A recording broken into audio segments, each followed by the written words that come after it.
Ei galera, bora para mais uma videoaula? O tema do script de hoje é Era Napoleônica, um período da história francesa compreendido entre os anos de 1799 até 1815.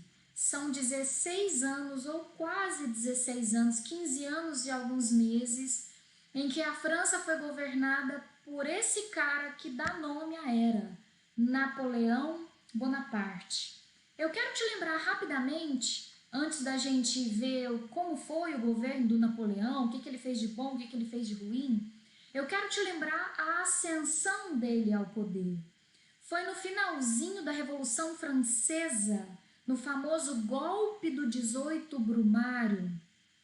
Veja aqui na tela uma revisão, que nós não vamos gastar tempo nessa revisão, mas é só um esqueminha para você se lembrar de todos aqueles 10 anos de idas e vindas da Revolução Francesa, de jacobinos no poder, de girondinos no poder, vai e volta, todo esse processo que durou uma década até que o Napoleão Bonaparte deu um golpe no dia 18 do mês de Brumário, e esse golpe encerra a Revolução Francesa e começa a Era Napoleônica. Então, a primeira coisa que você tem que saber, a Era Napoleônica tem tudo a ver com a Revolução Francesa. O Napoleão chega ao poder quando o diretório o convida, diante de uma instabilidade política, o convida como um general famoso que ele era, conhecido pelo seu sucesso nas batalhas, e então ele assume o governo da França e ali ele vai ficar por 15 anos. Esses 15 anos é o tema da nossa videoaula hoje. Vamos falar um pouquinho sobre o Napoleão? Quem foi esse cara famoso na história? Um general, uma carreira militar de sucesso. Ele não conhecia a derrota até se transformar no imperador da França. Eu acabei de dar um spoiler, né? Sim, ele virou imperador. O senhor Napoleão Bonaparte teve uma carreira meteórica, a gente poderia dizer, no exército da França. Sabe aquele cara que vai subindo as suas posições muito rapidamente, justamente porque ele demonstrava muita competência, a sua genialidade, a tomada de decisão rápida. Isso fazia ele ser muito conhecido, ser muito respeitado e muito temido.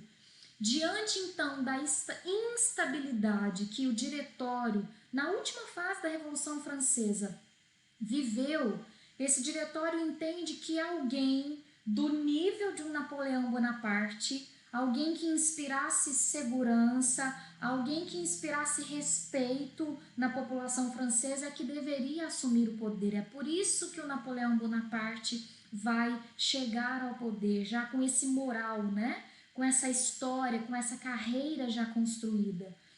Só uma curiosidade, é muito normal nas imagens, nas pinturas que a gente vê do Napoleão, além de ser destacada a baixa estatura, e nem era tão baixo assim, 1,68 m, comparado com uma altura masculina, né? Talvez seja um pouco, mas ele não era tão baixinho igual a gente escuta por aí. Mas outra coisa que a gente sempre vê nas imagens dele é essa mão na barriga. Primeira explicação para essa curiosidade. Modinha, sabe aquela pose legal da época? Podia ser isso, né, para inspirar essa autoridade dele, então seria uma modinha mesmo. Mas também tem uma segunda explicação, há quem diga que ele sofria de uma úlcera, de algum problema no estômago. Então ele sofria com dores no estômago, ele estaria a pressionar a barriga para amenizar, para confortar essa dor que ele sentia, né? Mas você vai ver muito imagens dele com essa mãozinha na barriga. Aqui você vê também como curiosidade a assinatura do Napoleão, do famoso Napoleão, e conforme já dito, chegou ao poder no finalzinho da Revolução Francesa, através de um golpe no dia 18 do mês de Brumário, em 1799. Quando Napoleão chega, a quarta Constituição Francesa é feita. Você também deve se lembrar que mais de uma Constituição durante a Revolução Francesa foi feita.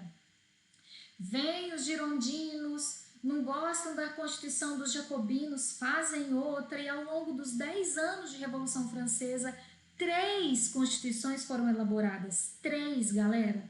O diretório tinha acabado de elaborar uma, e essa Constituição não vigorou. Napoleão fez outra. Nessa nova Constituição de 1799, perceba o regime de governo. O diretório governava através de um grupo, o poder executivo era liderado por um grupo de 5 diretores, e daí o nome de diretório. Esse modelo não vigora mais na era napoleônica. Através dessa nova Constituição de 1799, então já do início do governo, ficou-se estabelecido que um triunvirato governaria a França. O nome te indica que são 3 pessoas, né? Não mais diretores, não mais 5, mas apenas 3, que não seriam chamados mais de diretores, mas de cônsules. Por isso que essa primeira fase do governo de Napoleão Bonaparte também é conhecida como fase do consulado. Napoleão seria um cônsul junto com outros 2 cônsules, então formando 3 cônsules, por isso também é conhecido como fase do triunvirato. Por mais que outros 2 franceses estivessem no governo junto com Napoleão, é preciso ressaltar que o Napoleão tem posição de supremacia, ele tem destaque. Ele manda, galera. Ele era considerado o primeiro cônsul. E pelos motivos que eu já listei anteriormente, o sucesso dele, a fama, as vitórias, ele tem, a voz dele sobressai, né? Ele é o primeiro cônsul, ele tem mais poder de decisão, mas ele não está sozinho, você tem que saber disso. A princípio, ele vai governar com outros 2 cônsules, sendo ele o primeiro desses 3. Nesse primeiro momento, né, do seu governo, nessa fase do consulado, também chamado de triunvirato, Napoleão Bonaparte mais os seus 2 parceiros já criam o famoso Banco da França, um banco estatal com a função de reerguer a França. Lembre-se que a Revolução Francesa aconteceu por conta de uma crise que dominava a França. Era preciso uma ação estatal, e foi isso que o Napoleão fez, foi isso que os cônsules decidiram fazer. A França teria um banco estatal para ajudar nessa reconstrução econômica, inclusive financiando ações que ajudariam nessa recuperação. Até a moeda da França foi alterada nesse contexto por atitude do Banco da França.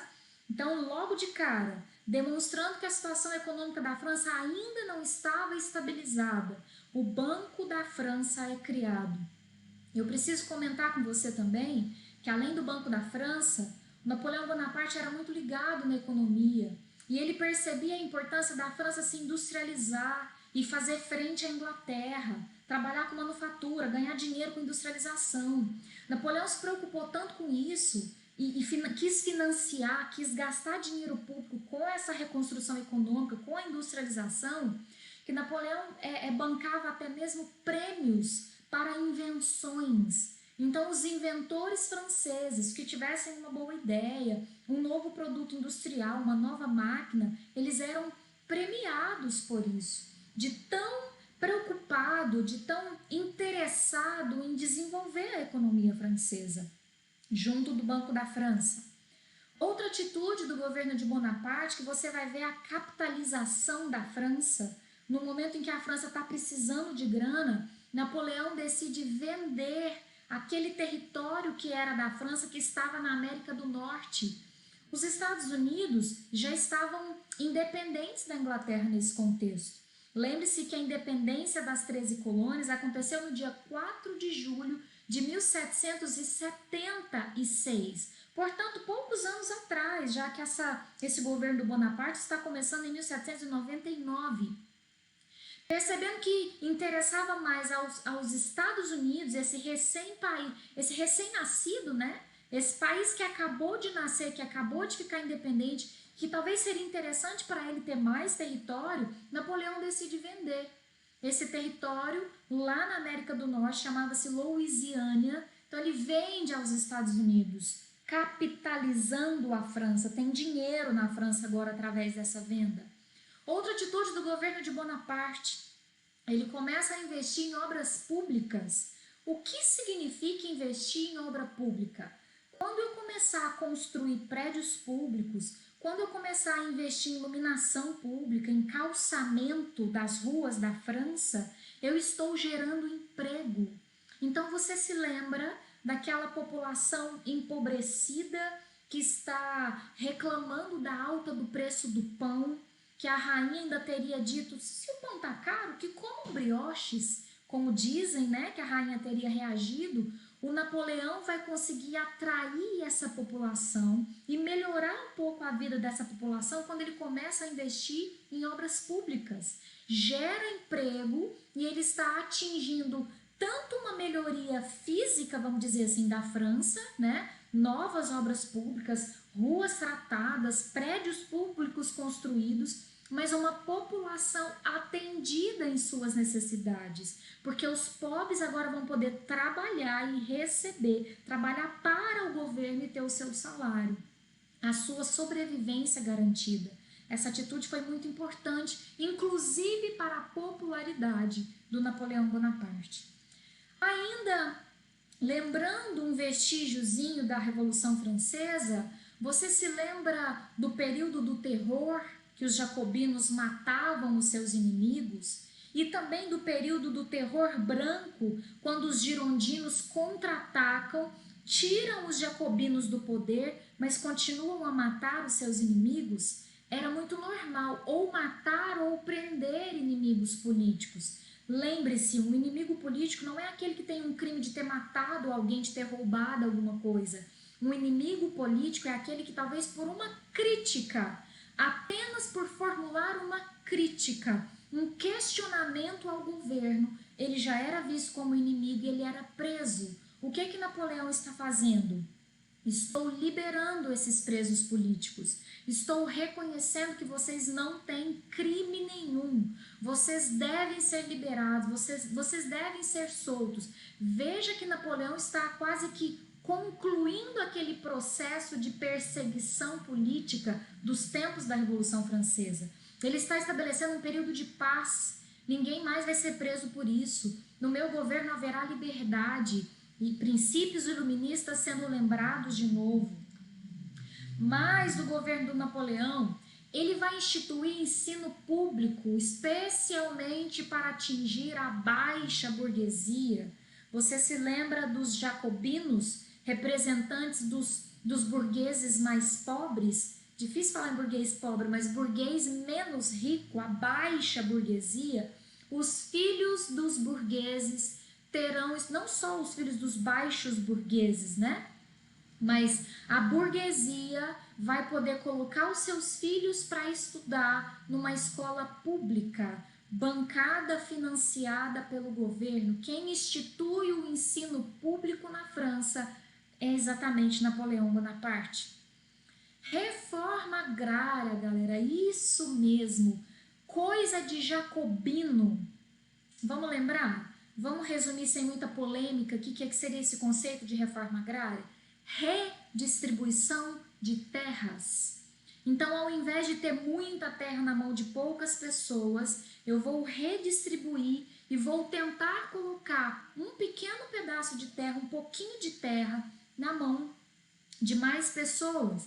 Então, eu vou ter camponeses, pessoas mais pobres, pessoas da classe baixa sendo atendidas dentro dessa medida do Bonaparte. As pessoas mais pobres agora poderão ter acesso à terra. Lembre-se que esse processo de redistribuição de terras não começa com Napoleão.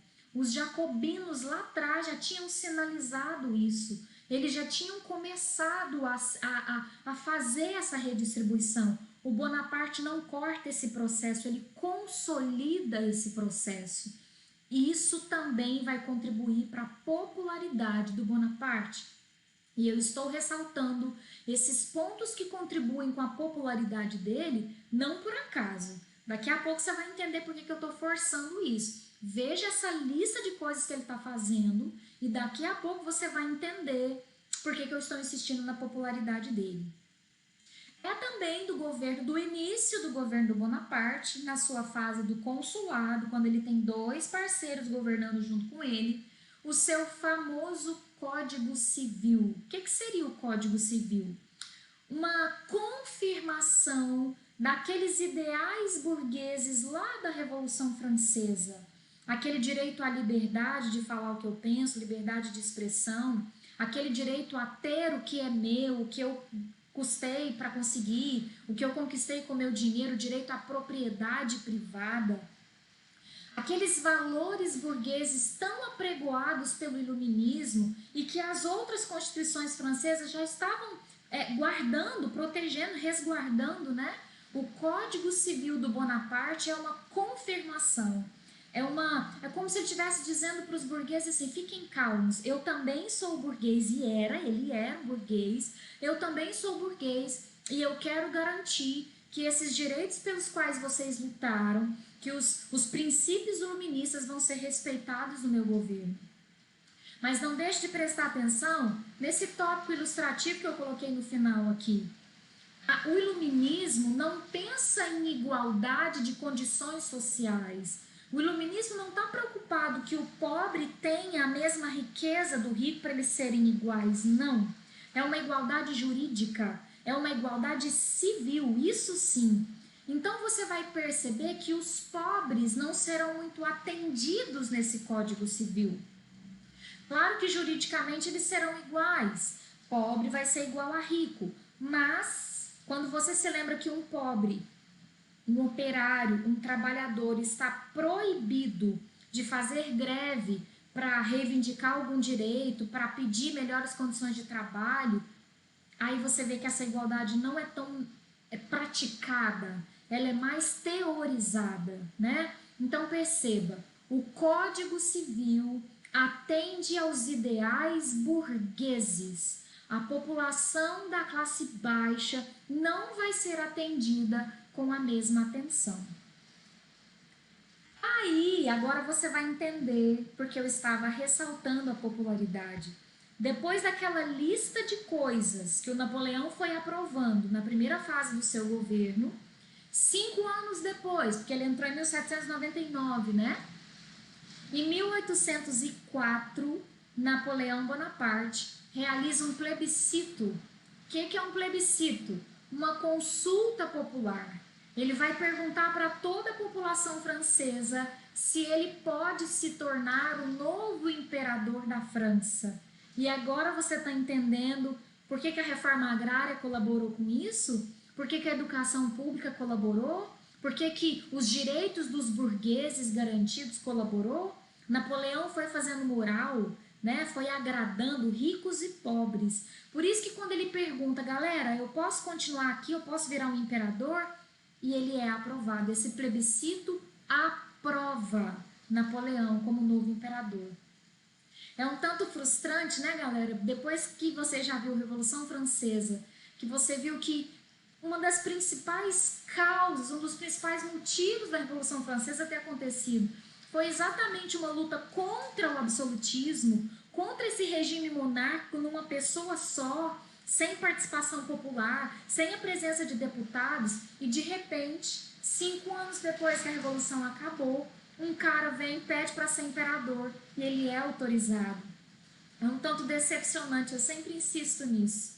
Sim, a França voltou a ser uma monarquia com cara de absolutismo e você ainda não viu nada. Preciso te lembrar de um outro plebiscito, 2 anos antes desse plebiscito de 1804. Em 1802, Napoleão já tinha feito um teste de como estaria a popularidade dele. Ao invés de perguntar se ele poderia ser um imperador, Napoleão primeiro perguntou se ele poderia ser um cônsul vitalício. O que isso significa? Olha, povo francês, a partir de agora, eu queria não ser eleito todas as vezes. Eu queria ficar aqui para sempre, eu queria ter um cargo vitalício. Os outros 2 vocês votam e escolhem. Voto censitário, tá, galera? Mas vocês votam e escolhem. Eu posso ficar aqui pro resto da minha vida? E ele já foi aprovado. Então, veja, quando Napoleão faz esse plebiscito em 1804, ele já sabia que as chances dele ser aprovado como imperador eram grandes, porque 2 anos antes ele já tinha sido aprovado como cônsul vitalício. Para comemorar mais essa vitória em 1804, no ano seguinte, veja isso, galera, um dos principais pontos turísticos da França ainda hoje, o famoso Arco do Triunfo, foi construído por Napoleão Bonaparte. Olha o nome do monumento, Arco do Triunfo. O cara se achava, né? É em sua homenagem que ele faz o Arco do Triunfo. Bora lá? Morro de vontade. Em 1806, tendo sido aprovado como imperador, bora pro fight, bora conquistar, bora ter sucesso. Quem é o principal inimigo francês nessa época, a potência que rivalizava com a França? Inglaterra, que já estava passando pela sua Revolução Industrial, e o Napoleão, que não tem medo de nada, né? Um cara que tem muitas vitórias no seu currículo, quis peitar a Inglaterra. Escute, o bloqueio continental é muito famoso e certamente você já ouviu falar dele. O bloqueio continental foi uma estratégia de enfrentamento de alguém inteligente. Napoleão vem da área militar. Napoleão é um grande general, mas ele sabe quem é a Inglaterra. Ele tem noção do poderio da Inglaterra. Veja nesse mapa, a França está aqui de roxo, a Inglaterra está logo ali, mas a Inglaterra é uma ilha. Para atacar a Inglaterra, como bom general que era, Napoleão sabia que tinha que ser por ar ou por água. Não tem como chegar por terra. Não tem como ele mandar as tropas por terra. Na água, por ar não dá, né, galera? Eu ainda não tinha inventado o avião. Eu estou no século XIX ainda. O avião é do século seguinte, século XX. Então, em 1806 não tem avião. Sabe que ele até pensou em atacar por água? Mas não com seus navios de guerra, porque a Inglaterra era a rainha dos mares. Então, assim que os navios franceses se aproximassem, a Inglaterra conseguiria reagir, né? Mas sabe que também faz parte do currículo do Napoleão projetos de submarino, galera. O tanto que esse cara era top, estrategista, inteligente. Ele chegou a pensar num ataque surpresa para a Inglaterra, por água, por baixo da água. Mas acabou que esse projeto não foi adiante, então ele parte para essa estratégia também inteligente. Ele pensou o seguinte: eu quero ser o mais top da Europa. Eu quero ser o bam da Europa. Para eu peitar a Inglaterra, já que não consigo militarmente, ainda não consigo fazer esse submarino, não tenho tecnologia para isso, eu vou atacar a Inglaterra na área mais fraca dela. Aliás, na verdade seria o ponto forte da Inglaterra, né? Mas que se ela fosse atacada nesse ponto, ela se enfraqueceria. Qual é o grande trunfo da Inglaterra nesse contexto? Economia. Ela está passando sozinha pela primeira Revolução Industrial, pela primeira fase da Revolução Industrial. Então, o que o Napoleão pensa? Vou atacar ela aí. De tanto que ela está produzindo, ela precisa vender. Então, eu vou bloquear as compras e vendas da Inglaterra. Eu não vou permitir que os meus países vizinhos, nem os meus próprios franceses, os meus próprios súditos, né? Eu não vou permitir nem que eles comprem e nem que eles vendam para a Inglaterra. Dessa forma, a Inglaterra será enfraquecida. Galera, era uma boa estratégia. O cara é inteligente, reconheça. Então, veja nesse mapa. Esses risquinhos pretos que você está vendo seria uma representação, né? Um desenho de como funcionaria o bloqueio continental. A Inglaterra estaria isolada, sem vender para ninguém, sem comprar de ninguém. Então, sem vender os seus produtos e sem comprar a sua matéria-prima. Qual a intenção do Napoleão? que a França vendesse para os outros países. Olha a Espanha, o que você iria comprar da Inglaterra, compra de mim. Olha Portugal, o que você iria comprar da Inglaterra, compra de mim. Assim a Inglaterra morre, é enfraquecida, porque a indústria precisa de consumo e eu vou ficar poderosona. Mas você se lembra que nessa história de bloqueio continental, 3 países deram trabalho. O primeiro você conhece bem de perto. Portugal não obedeceu. Portugal tinha uma longa amizade com a Inglaterra, você sabe disso. Não é de hoje que essa amizade funcionava. Então Dom João VI, que era o então rei de Portugal, não obedece Napoleão, mas fica morrendo de medo do Napoleão. Porque qual seria o castigo para quem descumprisse o bloqueio continental? Invasão. E você se lembra que o Napoleão Bonaparte era temido? Você se lembra que o cara era um general que nunca tinha perdido? Pois é. Então veja a ameaça. Portugal, se você não me obedecer, eu vou te invadir. Por isso, aí Portugal está encurralado. Eu tenho uma amiga que se chama Inglaterra, eu não posso deixar de comprar e vender para ela. Mas ao mesmo tempo eu tô com medo do Napoleão. O que Dom João VI fez? Vazou para o Brasil. Napoleão Bonaparte invadiu Portugal? Sim, Portugal foi invadido. Mas a Inglaterra teria mandado reforço militar e os portugueses conseguiram enfrentar o Napoleão. E não foi só Portugal. A Espanha também tentou resistir e tentou continuar comprando e vendendo, mantendo as suas relações comerciais com a Inglaterra. O que a França fez? O que Napoleão fez? Invadiu a Espanha e tirou o rei de lá.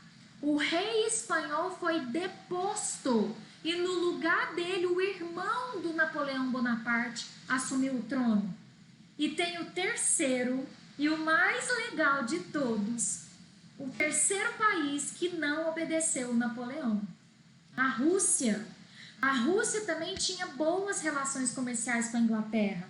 A Rússia comprava muita manufatura da Inglaterra e mandava produtos agrícolas. Era uma troca. Eu te mando produtos primários e você me devolve produtos terciários. Então a Rússia também não obedeceu. E Napoleão fez o quê? Invadiu. Assim como Napoleão invadiu Portugal, assim como Napoleão invadiu a Espanha, Napoleão invadiu a Rússia. Na famosa campanha da Rússia. E nada mais é essa campanha da Rússia, o que é isso, Jeane? O enfrentamento do exército do Napoleão com o general Inverno.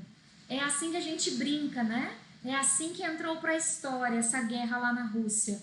As tropas francesas invadem o território russo, mas o inverno russo, o rigoroso inverno russo começa. E aí os cavalos de Napoleão patinavam na neve russa. E aí se fala, né? Entrou para a história que o general Inverno fez o Napoleão perder. A batalha na Rússia foi uma derrota para o Napoleão. Essa imagenzinha só para atiçar a sua imaginação, né? Muitas perdas humanas, muitos cavalos, né? Essa neve branca se transformou no palco da derrota napoleônica. Aí Napoleão, enfraquecido, né? Tendo perdido para a Rússia, perdido muitos soldados, perdido muito dinheiro, quando ele volta para a França, a Inglaterra já tinha pensado no contra-ataque. A Inglaterra une-se a outros países, também inimigos do Napoleão, vizinhos mesmo, a própria Áustria, né? Se junta com a Espanha, se junta com a Inglaterra, e eles conseguem capturar o Napoleão e exilá-lo nessa ilhazinha chamada de Elba. Volta aqui então, depois da derrota para a Rússia, quando Napoleão está retornando para a França, a Inglaterra já tinha organizado um timinho de países que não gostam do Napoleão, a Áustria está junto, a Espanha está junto, e aí essa galera vai conseguir prender o Napoleão e exilá-lo na ilha de Elba. Mas Napoleão, que é um cara, como vocês já sabem, inteligente, tem uma conversa mole, sabe passar a lábia na galera, conseguiu mesmo lá em Elba, conseguiu um reforço militar e conseguiu voltar para a França. Ele fugiu do exílio em poucos meses, galera, em pouco tempo. Ele conseguiu apoio aqui na ilha de Elba e voltou. Preste atenção, é perto, vocês concordam? Vejam na imagem do mapa. A França está logo aqui. Elba está aqui do lado, é essa ilhazinha pequenininha aqui do lado. Foi fácil retornar. Ele volta para a França e ele vai governar por 3 meses, pouco mais de 3 meses.